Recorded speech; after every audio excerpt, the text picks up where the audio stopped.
हनुमान चालीसा पढ़ने वाला साधक हनुमान जी की कृपा को पाता है। किसकी कृपा को पाता है? बोलिए।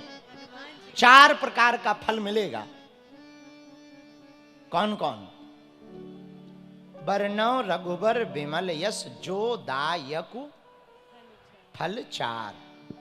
हनुमान चालीसा में 4 का बड़ा महत्व है। चारों युग पर ताप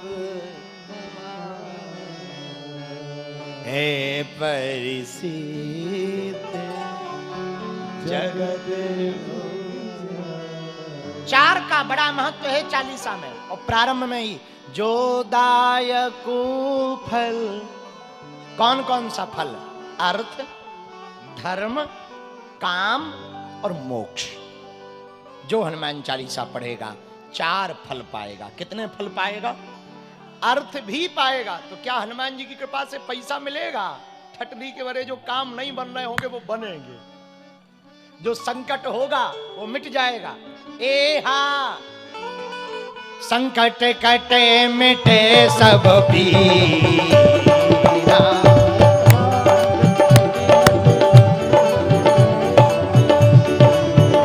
ए हा संकट कटे मिटे सब पीरा।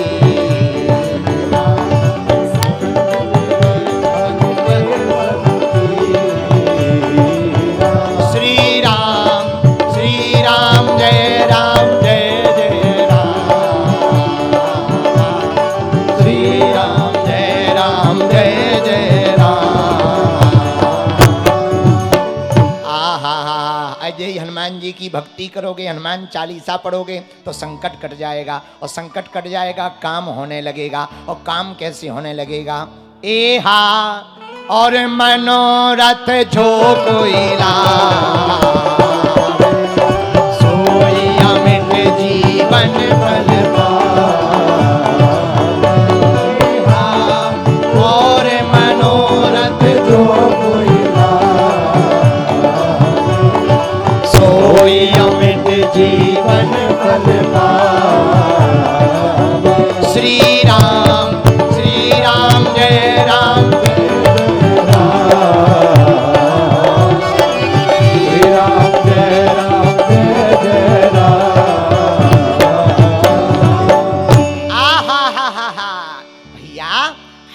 चालीसा पढ़ोगे तो संकट कटेगा। हाँ, कट जाएगा।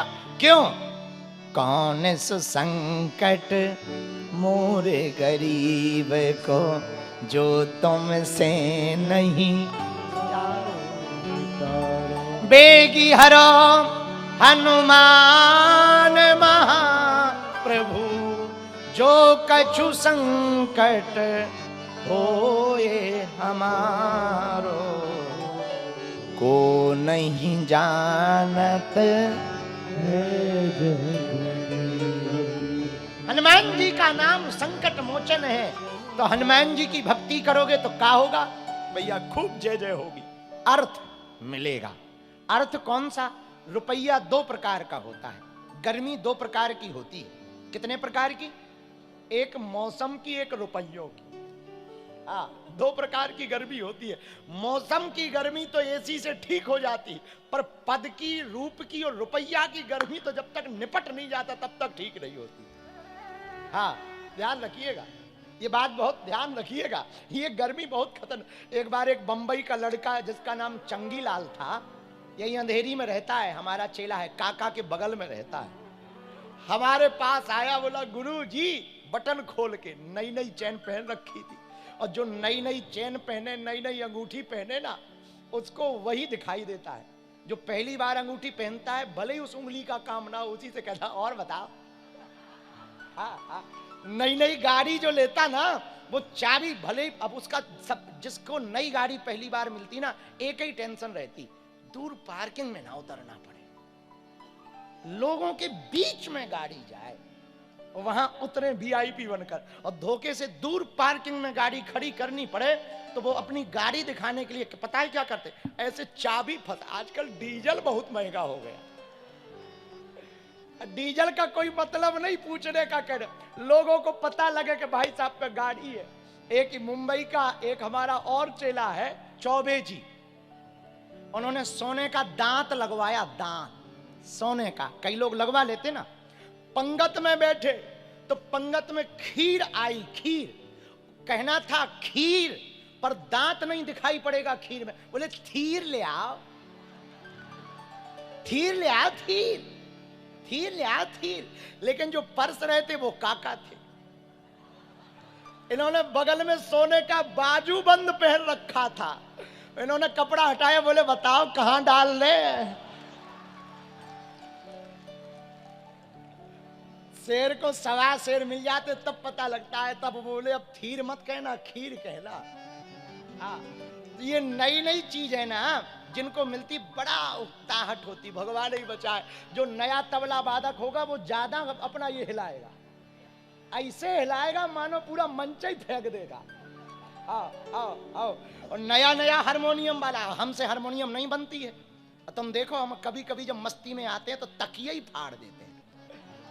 क्यों? क्योंकि बनती नहीं है, और जिन पे बनती है उनका इनके अलावा कुछ नहीं चलता। धीमे धीमे। और जो नया नया गायक होगा वो ऐसे करेगा पूछा मत। और जो बढ़िया गायक होगा इन लोगों के जैसा, वो बैठे बैठे बस चेहरे पर सिकन तक नहीं आएगी। और जो नया नया होगा वो ऐसे सिर हिलाएगा मानो पूरा सरगम घुस गया हो। हाँ, पागलो, कीमत है व्यर्थ को हटाने की। जिसने अपने जीवन में व्यर्थ को हटा दिया वो कीमती हो जाता। पूछो कैसे? पूछो, अरे जोर से तो पूछो। मुंबई का एक मूर्तिकार व्यक्ति एक बार हमारे गांव आया। वहां पर हमारे गांव के एक व्यक्ति ने पत्थर रख रखा था। उसने कहा ये पत्थर हमें दे दो, इससे हम मूर्ति बनाएंगे। उसने 500 रुपया में वो पत्थर खरीद लिया। वो पत्थर मुंबई लेकर के आया, छेनी हथौड़ा उठाया, उसका सुंदर मूर्ति बना दिया और मूर्ति बनाकर अपनी दुकान के बाहर खड़ा कर दिया। हमारे गांव का वही व्यक्ति मुंबई आया जिसने पत्थर बेचा था। वो उस दुकान पे गया, वो पहचान गया ये वही पत्थर है जो हमने बेचा था। दुकानदार से कहा बड़ी सुंदर खूबसूरत मूर्ति बन गई, इसके रुपया बताओ कितने हैं? बोले ये 50,000 रुपया लगेंगे। बोले बड़े पागल हो, बड़े मूर्ख हो, तुम हमारे यहाँ से 500 में लेके आए थे, अब 50,000 मांग रहे हो। तुमने किया क्या? उल्टा वजन घटा दिया। पहले मोटा था, लंबा था, अब तुमने पतला कर दिया, छोटा नाटा कर दिया, और तुम 50,000 बल्कि 400 में देना चाहिए। तब पता है मूर्तिकार ने क्या कहा? बोले हमने पत्थर को भले ही घटाया, साइज घटाई, मोटापा घटाया, पर हमने ऐसे बेकार में नहीं हटाया। जो बेकार था उसको निकाला है, जो बचा है ये सार है, इसकी कीमत है। जो व्यर्थ था उस व्यर्थ को निकाल दिया, अब जो शेष बचा है इसकी कीमत है। मेरे पागलो, जो शेष है वही विशेष है। इस सूत्र को नोट कर लो। तुम्हारी जिंदगी जितनी बेकार निकली सो निकल गई, अब जो शेष बची है इसी को विशेष बनाओ। इसको शेष बनाने का उपाय, बरनौ रघुबर बिमल जसु, जो दायको फल चार, जो दायको फल चार। 4 प्रकार के फलों का वर्णन इस दोहा में। एक बात बोले, ध्यान से सुनना। राम जी का यश गाने बैठे, ऐसा तुलसीदास जी कह रहे, पर वह गाना हनुमान जी का लिख रहे हैं, हनुमान जी पे हनुमान चालीसा में। पर एक बात हमको बहुत अच्छी लगी, वो हम कहना चाह रहे हैं। पागलों, हनुमान जी को यदि भारत में नहीं पूरी दुनिया में जहां जहां सनातन और हनुमान जी को मानने वाले लोग रहते, पूरी दुनिया में सबसे पावरफुल मंत्र यदि कोई हनुमान जी को पाने का है तो वो हनुमान चालीसा है। इससे सरल सर्वोत्तम विधि कुछ भी नहीं है हनुमान जी को प्रसन्न करने की। जो यह पढ़े हनुमान चालीसा,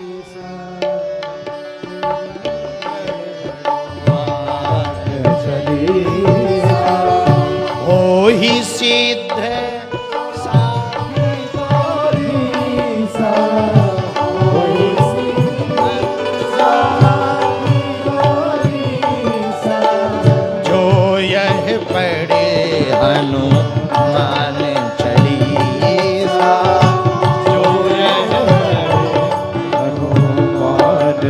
पढ़ेगा।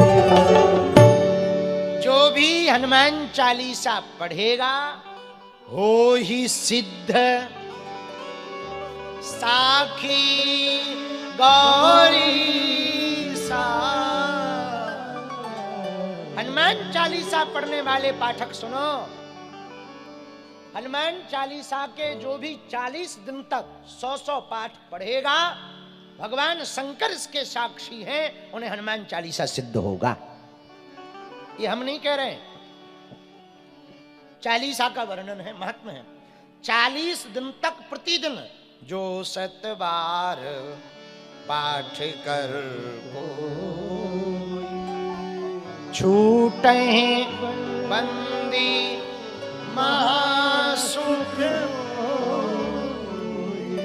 जो 100 पाठ प्रतिदिन हनुमान चालीसा के पढ़ेगा, 40 दिन तक अनुष्ठानात्मक संकल्प लेकर के ब्रह्मचर्य का पालन करके भूमि पर शयन करके करपात्री बनकर स्वपोषी बनकर अपने हाथ से भोजन बना करके पा करके हनुमान चालीसा का अनुष्ठान करेगा, 40 दिन में यह हनुमान चालीसा उसको सिद्ध होगी। हनुमान जी की विशेष कृपा होगी।